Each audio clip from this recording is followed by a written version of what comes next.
Look at that. Are we sure? Okay.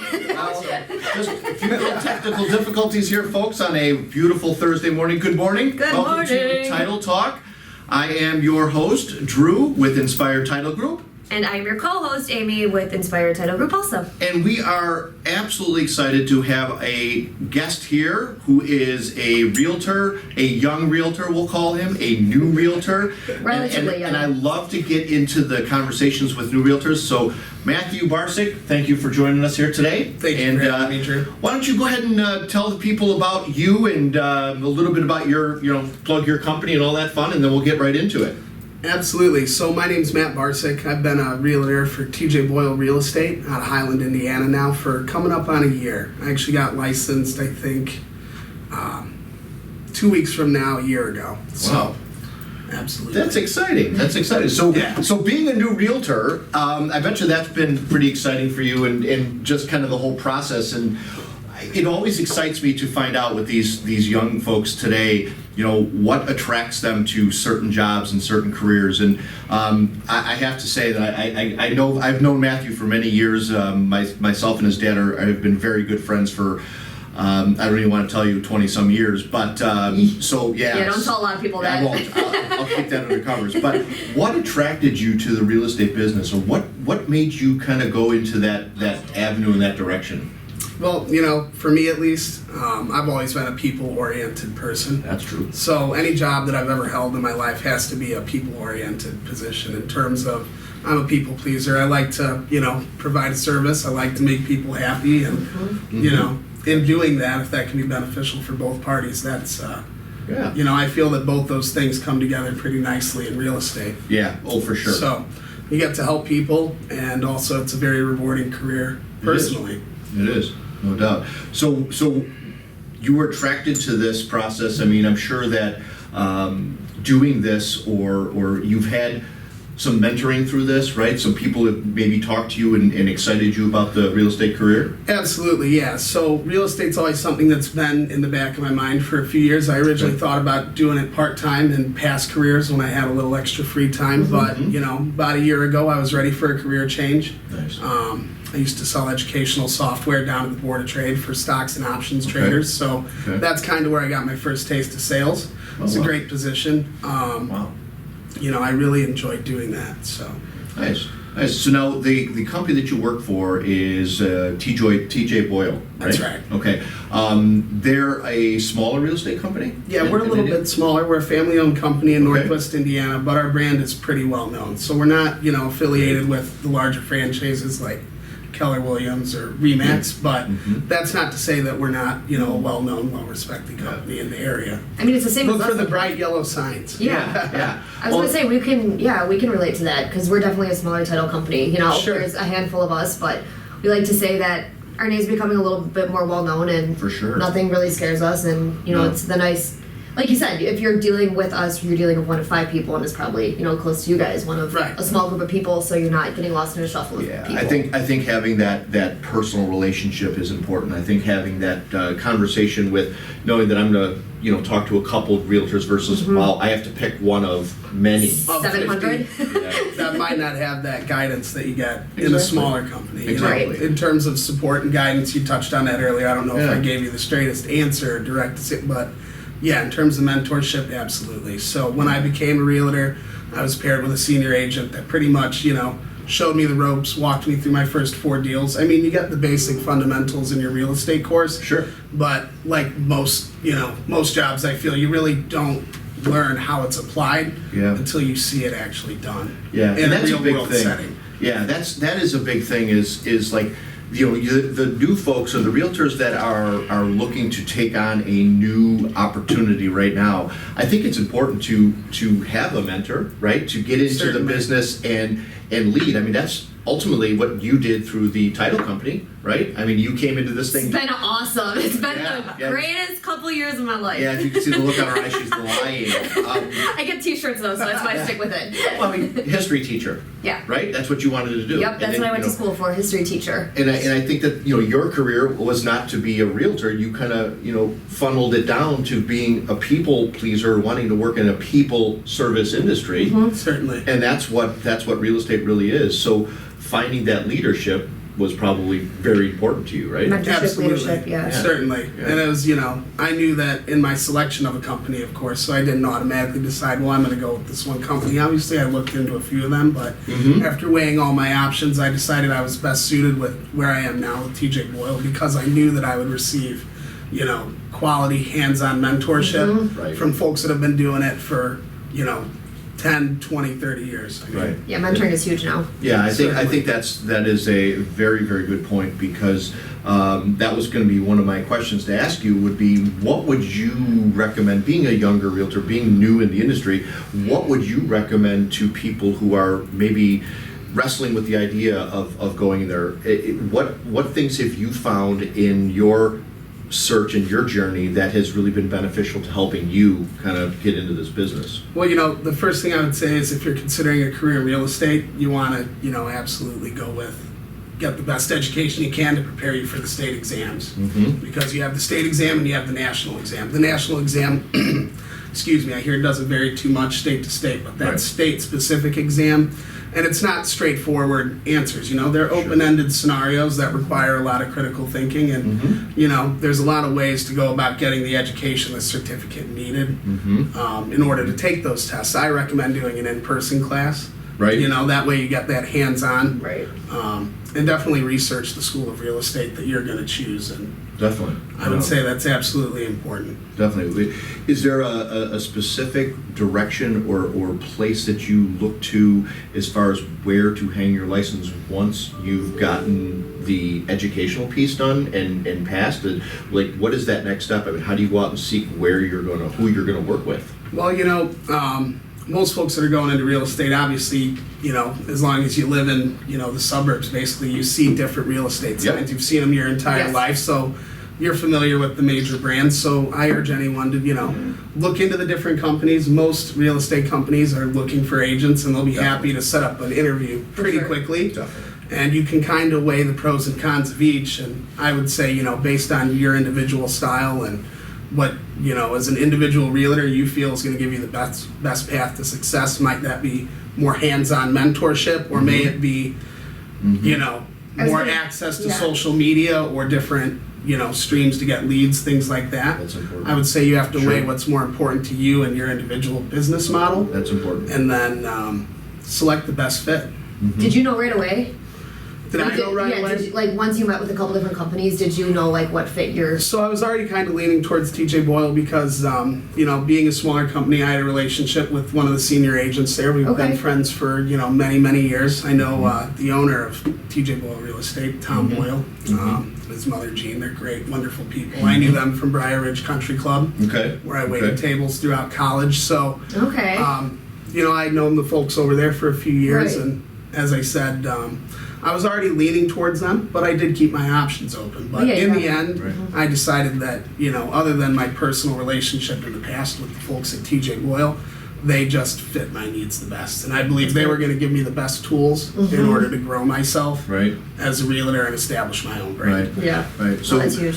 One of the things that we were talking about before we went live was Matthew is a licensed realtor in Indiana. And as we've said numerous times through our different shows, the migration from Illinois to Indiana has become pretty consistent. I Right, mean, like a it's standard certainly practice. happening, and we're seeing it on the title side as the deals that we're starting to do, being licensed in both Illinois and Indiana, we're certainly seeing that migration. So Matthew was kind enough to kind of point out some different communities within the Indiana Lake County area that are growing and are becoming more of a key component. And I think you mentioned Munster as one of those ideas. I think maybe it'd be helpful to tell the audience about what we were talking about with regard to the South Shore line being extended and some of the new projects that might be going on in Munster. Right, and certainly, and Munster's always been a pretty prominent town in the Northwest Indiana regions. They have some of the best schools in the state, Yeah. and the property values have always been reflective of that. It's a very well-manicured community, and I would say that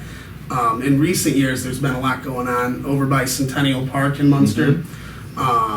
They have a lot of new developments. There's new restaurants over there. Good. And they're starting to put in Centennial Village, which is going to be a large condominium complex, which is going to be pretty close to that South Shore platform. So that's something that's been being talked about in that region for a lot of years, and has been under consideration with regard to a lot of governmental bodies in the area, but it's just about in the final stages to where it's pretty much. The South Shore doesn't come out to Munster currently? No, I would say, the closest stops to Munster would be the Hammond and East Chicago stops. Okay. So, you just got to go north a little ways. Yeah. Nice. So it's not too far from the community, but definitely that ease of access when the platform is in town, Right. I definitely think is going to, huge. do a lot for the community. Oh, good. Yeah. That's great.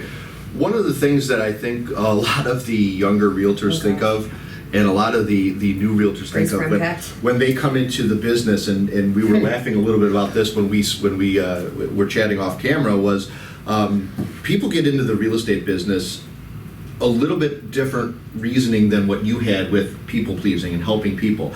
They look at the dollars and cents of it and say, I'm going to go ahead and make a lot of money because there's a lot of money in real estate.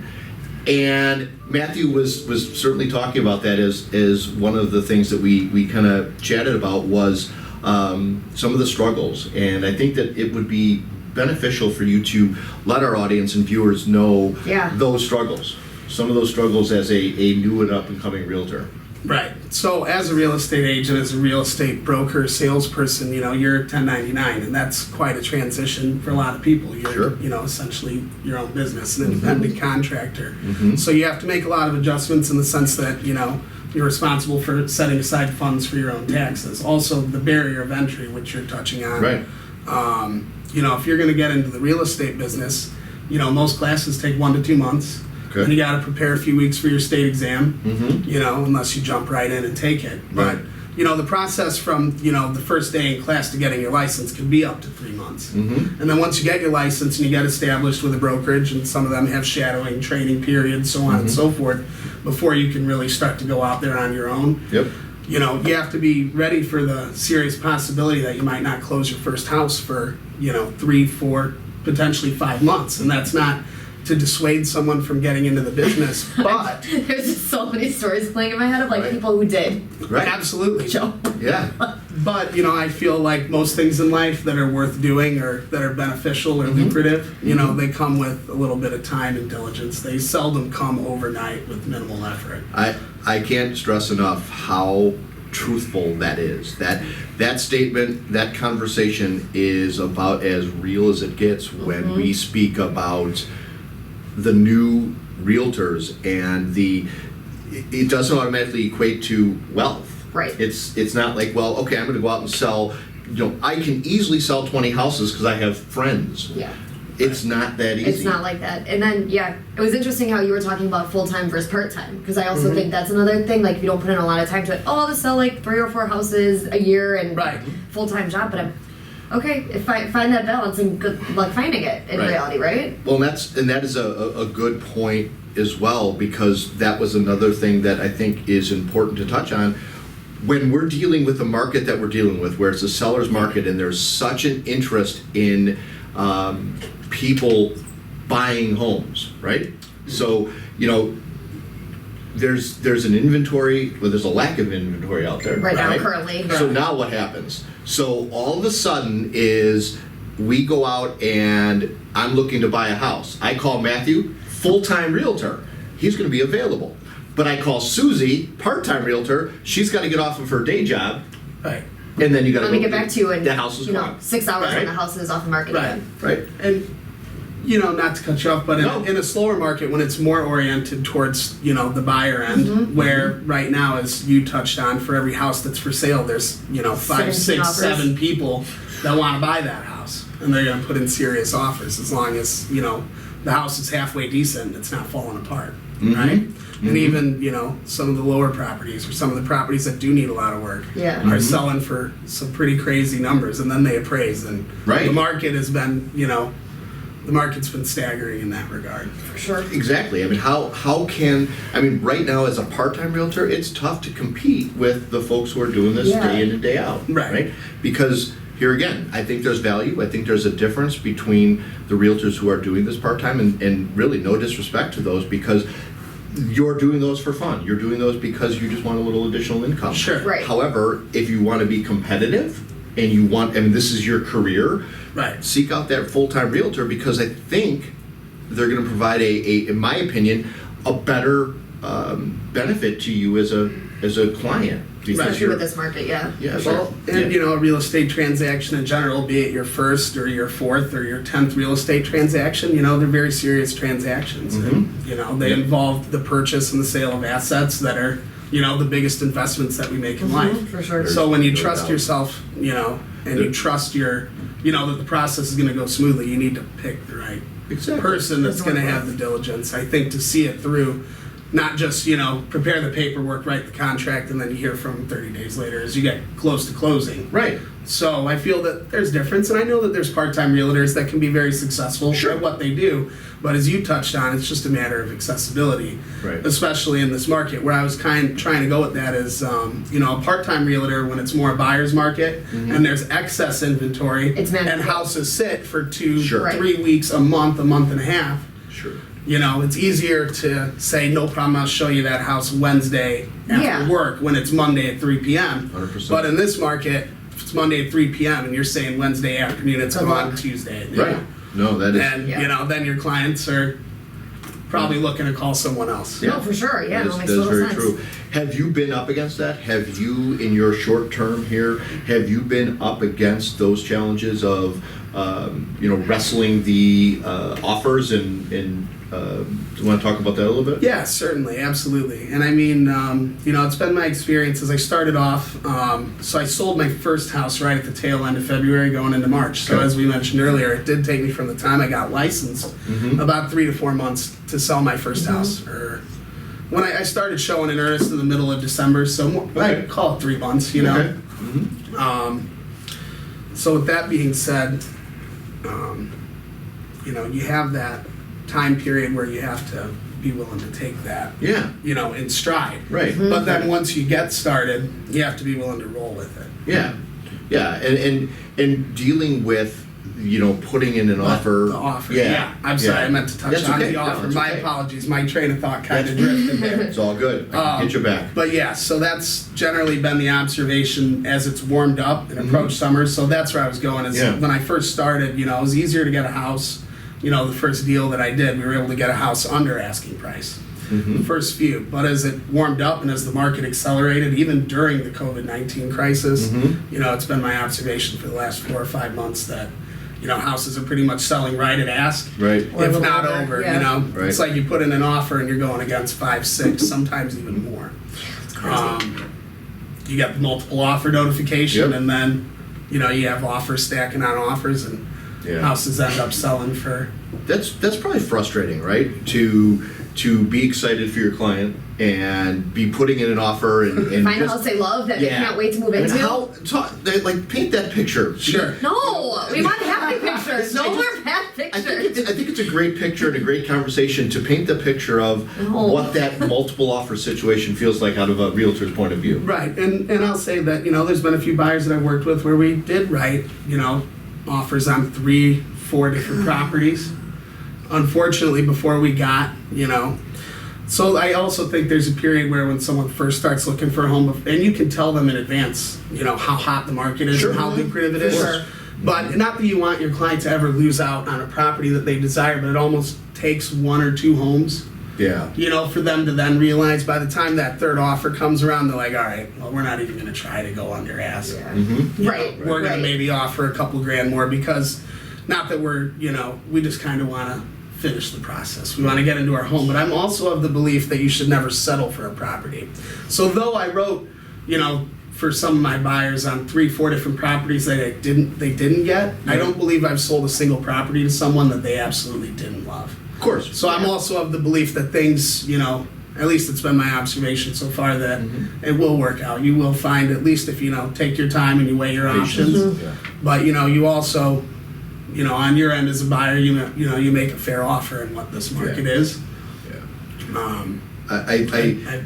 I really appreciate that because I think that the people that are sitting at home or on the fence about selling their house or buying a new house, I think there's a lot of different things that are just maybe they're thoughts, but you don't know how to execute them or what that feels like. I mean, it is a market that is inundated with the COVID-19 pandemic. Yep. It's inundated with now lack of inventory, a lot of buyers, a shift in the market, tremendous interest rates. There's a lot of influence that is impacting what's going on around us. And the reality of putting offers on multiple houses and not getting them. So Right. like if you're sitting at home saying like, I'm over it, I'm just gonna stay where I am because I've tried and I've tried and I've tried and it's not Sure. working, you just gotta stick with it because in the market that it is now, it's not gonna be easy. no. But usually the things that are hard to obtain are the things that Are you worth get the it, most out of. right? So. Yeah. I mean, we've learned how to adapt to these changes that we see daily, monthly, weekly, however it presents itself. You guys, you have to as well. Right. What kind of adaptations have you made through COVID-19? Again, being a new realtor, being a millennial. A lot of stress balls, a lot of coffee. Yeah, I mean, right, exactly. So maybe touch on that a little bit. Right, certainly. And as you know, most realtors, they pay, dues to their local boards. So in Right. Indiana, we have GNIA, which is the Greater Northwest Indiana Association of Realtors. So pretty soon, as the crisis began to unfold and after the World Health Organization, declared it a global pandemic, they took pretty quick action, and implemented policies. First and foremost, they added a few new statuses to our MLS, our multiple listing service. As you know, there's multiple statuses. When a home's active for sale, when it's a pending, sale, when it's pending an inspection, so on and so forth. So they added a new status that said active, no showings. Okay. This, tailored that specifically to the crisis because there were a lot of folks, especially the elderly and those that are immunocompromised, that might be 2 months into a listing contract when this crisis hit, Yeah. and they were no longer comfortable for one reason or another. Right. And with good reason, as Right. we've seen over the last several months with what's going on in the world, that they no longer wanted to market their property and have, People perhaps come 10, through. 12, sometimes more in a day come through their home. Sure. Now, there are other folks that still wanted to continue marketing their properties. I would say the vast majority did, of course. And then, GNIA also issued a new form, which was COVID-19 waiver. Okay. So it was basically just a form signed by the sellers and the buyers stating that, you're not going to hold the sellers responsible if you can track COVID-19 in that house. Right. And we're not going to hold you responsible if potentially you were to infect us with COVID-19. We understand that we're in a global, basically the form served as a legal instrument to state that, we know we're in a global pandemic. Right. And that potentially things could happen. Someone could contract this illness.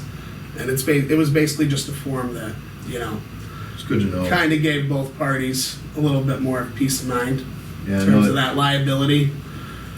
It's good to know that the governing bodies reacted to this to really assist the realtors and the industry to kind of keep moving, Certainly. but move in a different direction or a Right. cautious direction. Yeah, I was Right. even thinking just like how different places, like how quickly places can adapt when this kind of stuff happens. Right. Like what, American way. within weeks we had stuff from our underwriters saying like Right. this needs to go on title, this needs to go on. So it's like Right. it's just crazy that when something like this happens, how parties can pull together to fix it and figure it out. I mean, we Right. quickly had to implement the curbside closings and Oh my the no gosh, contact certainly. stuff.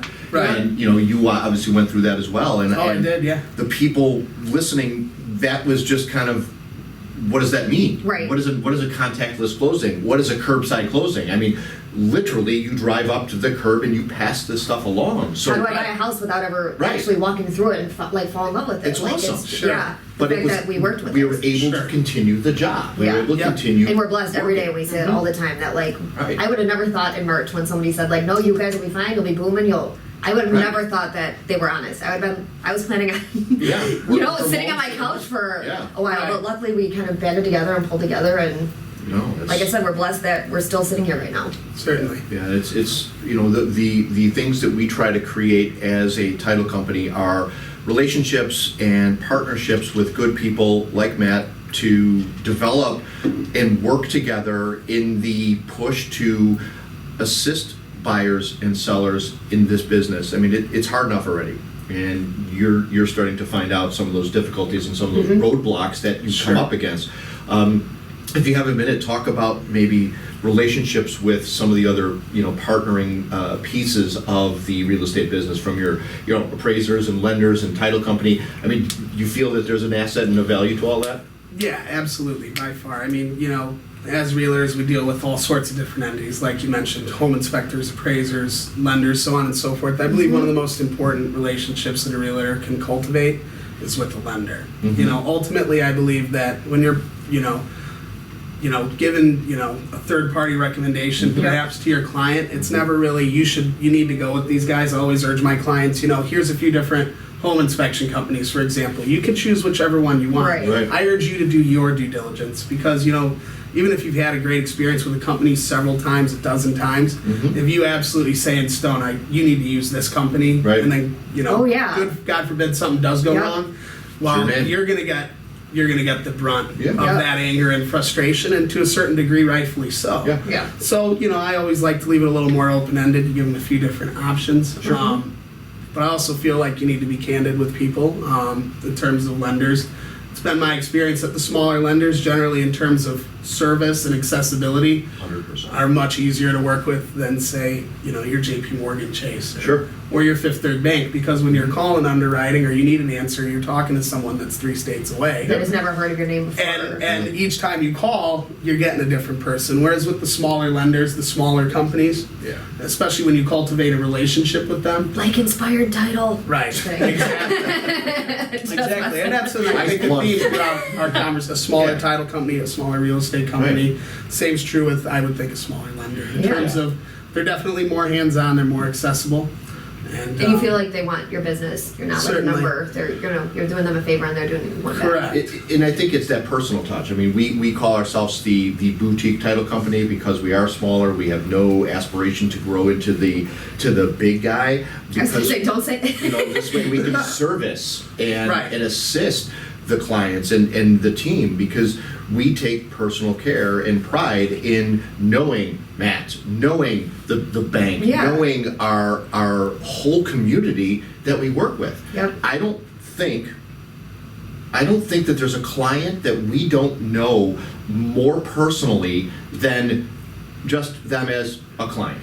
I think we've had a personal relationship in some aspect. Not in a friend situation where it's like, well, we only work with friends.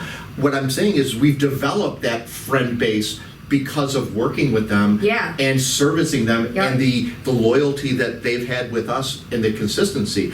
We had a great realtor on here last week, Angela, and I know she's listening in. And I mean, these are people that are wonderful to work with. I mean, she is just so positive and exciting, and that's what we are.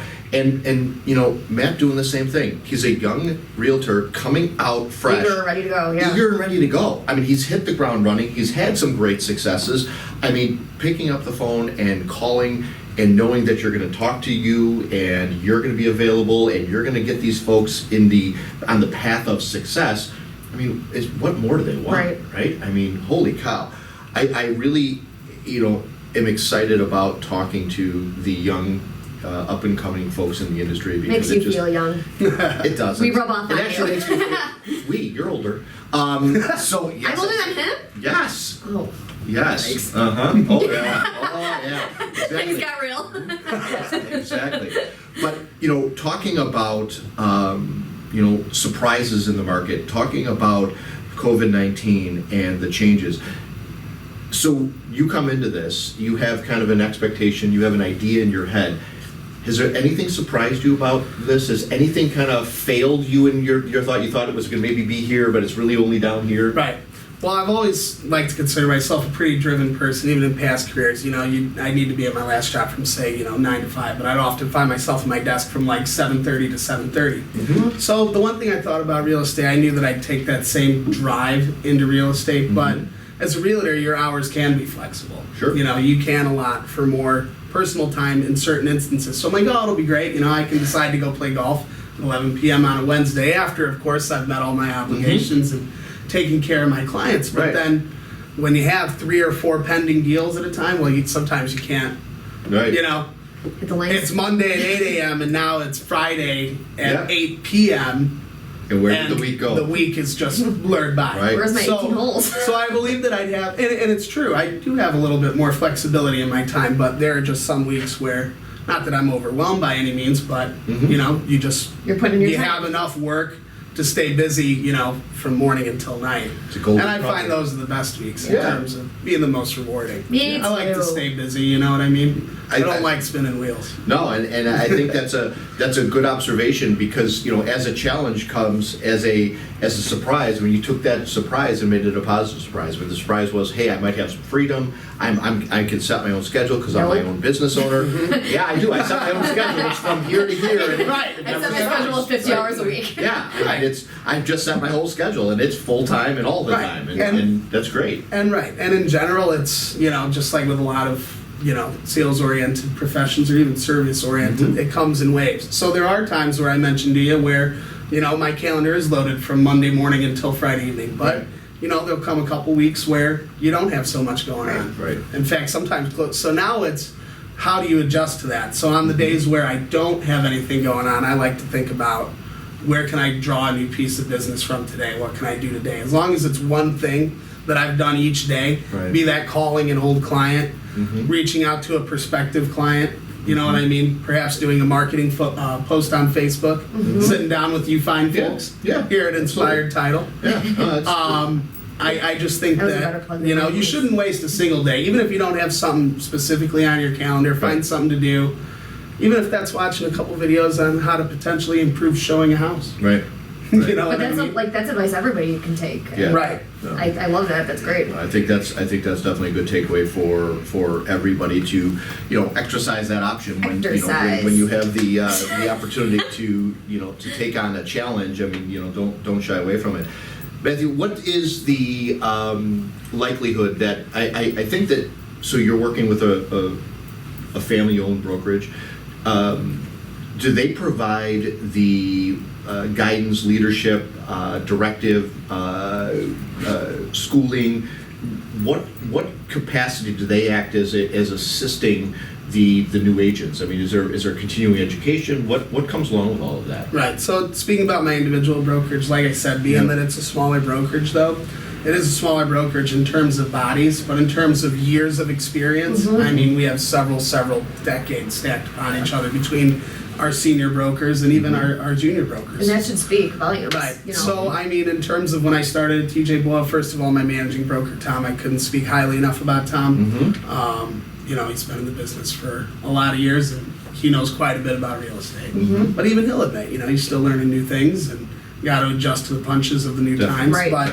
But as far as technical knowledge and scenarios that have occurred, there's pretty much not a scenario I can't throw at him that he hasn't dealt with. Or has an idea of or has an idea of how to deal with at one point or another.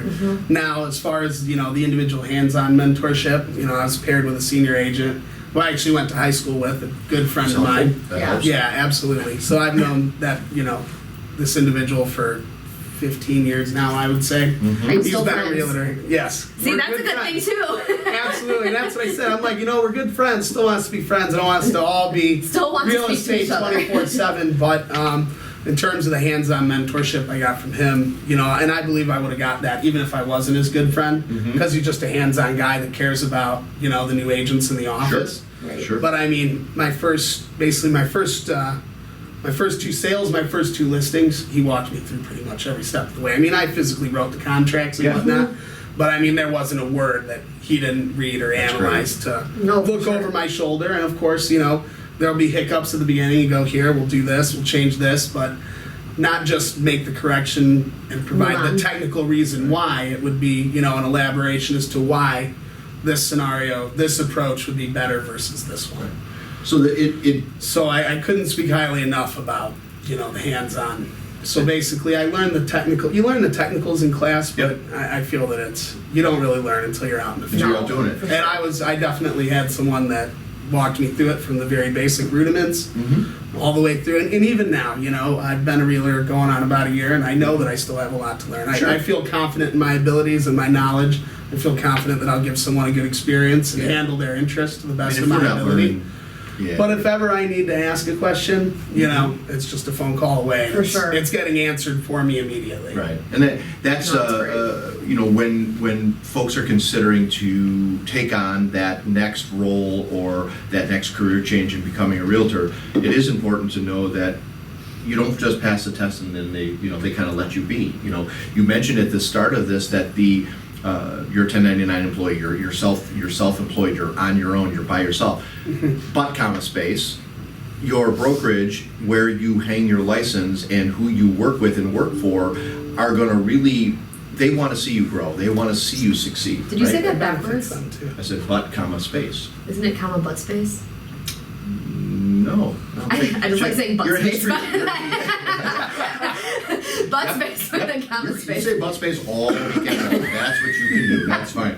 So again, we are thankful, and we're sitting here talking with Matt Barsic of TJ Boyle Real Estate, and I want to let Amy ask some of her fun questions here. You're trying to peek. I was not peeking. She always comes in with the 3 questions, and they're totally random, and they're fun, and they get to know us a little bit more. So, and I recently started to make Drew answer these for the fun of my life. That's really exciting. All right, I'm gonna ask Drew first, so you can think for the first one. If you could go back in time, what year would you travel to, and why? What year would I travel to? 12 BC. I would travel back to 2005, the White Sox World Championship, and I would. That was also the great year that I got married, so a lot of great things happened in that year for me. So I would like to go back into 2005 and relive 2005 again. The whole wedding and marriage and getting married at the that's ballpark. Crazy. Yeah, he got married at the ballpark the year. That's and then crazy. the Sox won the World Series. So that's the easy answer for me. Right. And just to clarify, year at any point in history? Any point in history. Since I've been alive. Any year in history. Any year in history, Yeah. okay. Oh, any year. Okay, well that... He's right, so that changes the context a little bit. Carol's watching. Watch her answer. Yeah. I think 2005 is right. It is right. That's a wise answer. I would definitely say, so I've always been, it's funny enough to hear that your original aspiration was to be a history teacher. One of my original aspirations in life was to be a teacher. In fact, it was my goal. Really? All through middle school and about halfway through high school, almost up until I approached college. And I decided to make a change, and Really? I pursued a different path. I got a degree in human resource management. But Okay. I've always liked, talking, being in those Teaching, educating. yeah. Right, absolutely. I've always found it's just been a strong suit of mine. So. Yeah. Anyway, where I was going with that is I'm a big history buff myself in my personal life. So I'd like to go back to Renaissance. I can't pin it down to a specific year, but perhaps Renaissance Italy. Cool. Oh Right? God. Venice, Yes. 1400s, 15th century The type deal. Renaissance. The Renaissance would be so cool. Absolutely. Oh, I'm just living. I'm thinking about life and. What's yours? What time would you I think go I'd be back a to badass history gladiator. Ancient Rome was my second runner-up. I love the Colosseum. I love everything about ancient Rome. When I got to go It's to beautiful. Italy and see all that a couple years ago, God, you could walk through those streets and just imagine life back then. I got to see Sure. Pompeii. It's just so ancient Rome is my jam. Definitely That's envious of you in that regard. Yes. Yeah, I hope to make it there one day. Oh, do it. It is- If there it is is. a I definitely intend to. yes, it It's was. a bucket list thing. It was fantastic. Okay, what's the worst gift you've ever received? Carrot. That's a bad one, right?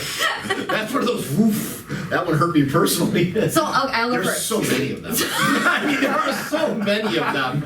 So my grandma, she always she loves shopping for us at Ross and all those places because my grandma likes thrifty Sure. shopping. So it was for Christmas about 4 years ago.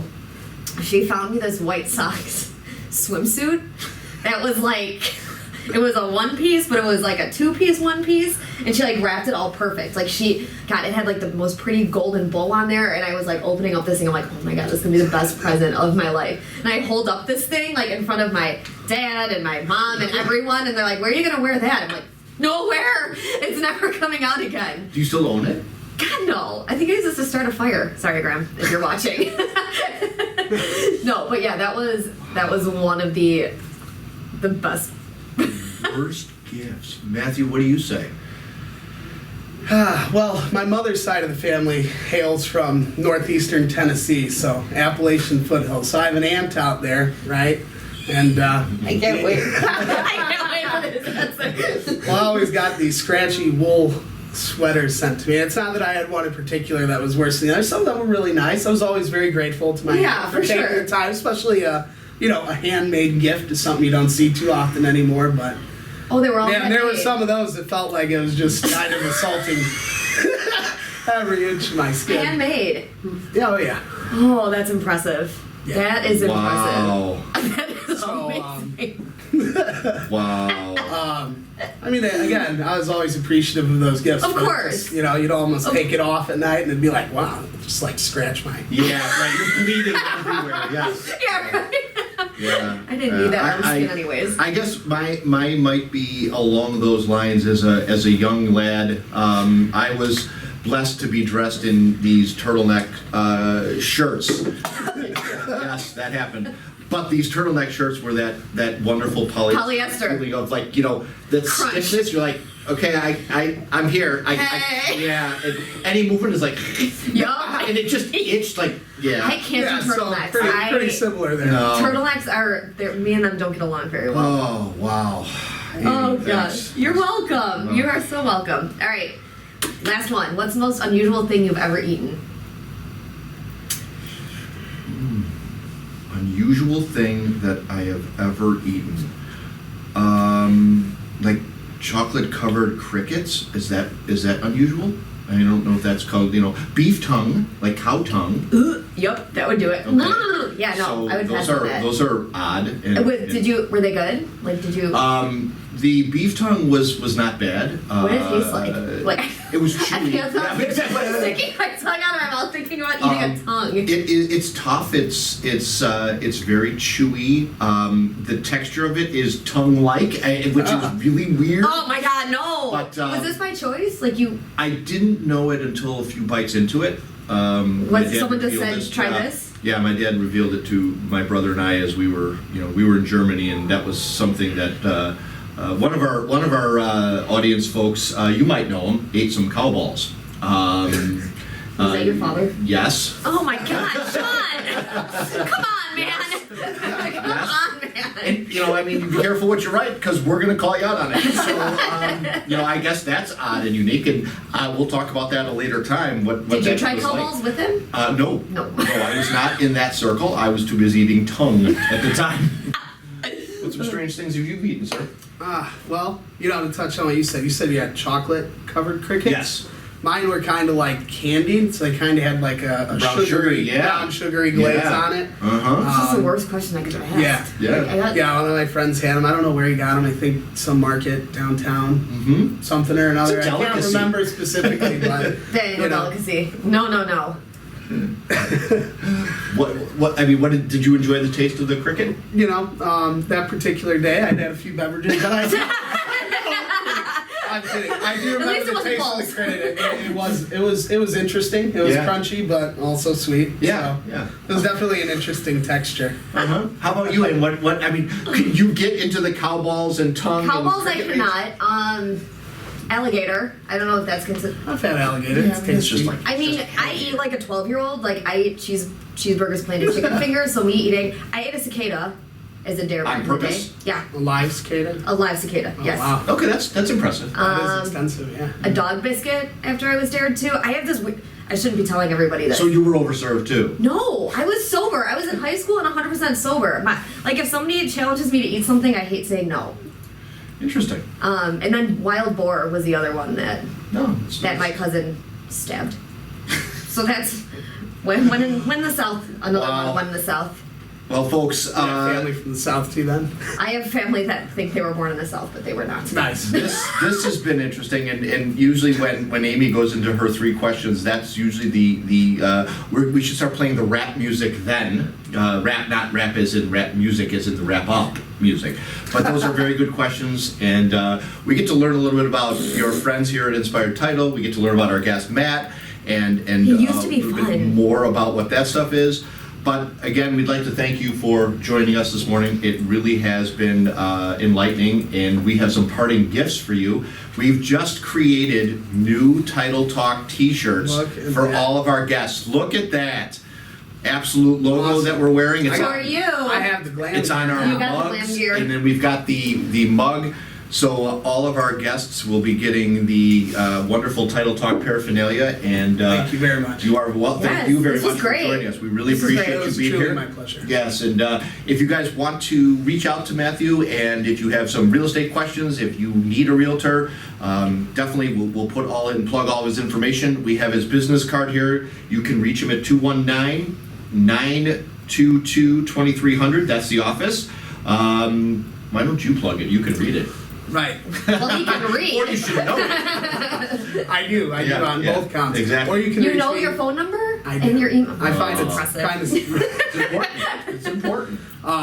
So my email is pretty easy. It's matthew.barsic@gmail.com. Just Okay. my first and last name. And then you can always reach me on my business cell phone, which I always have on me at 219-230-6773. 219-230-6773.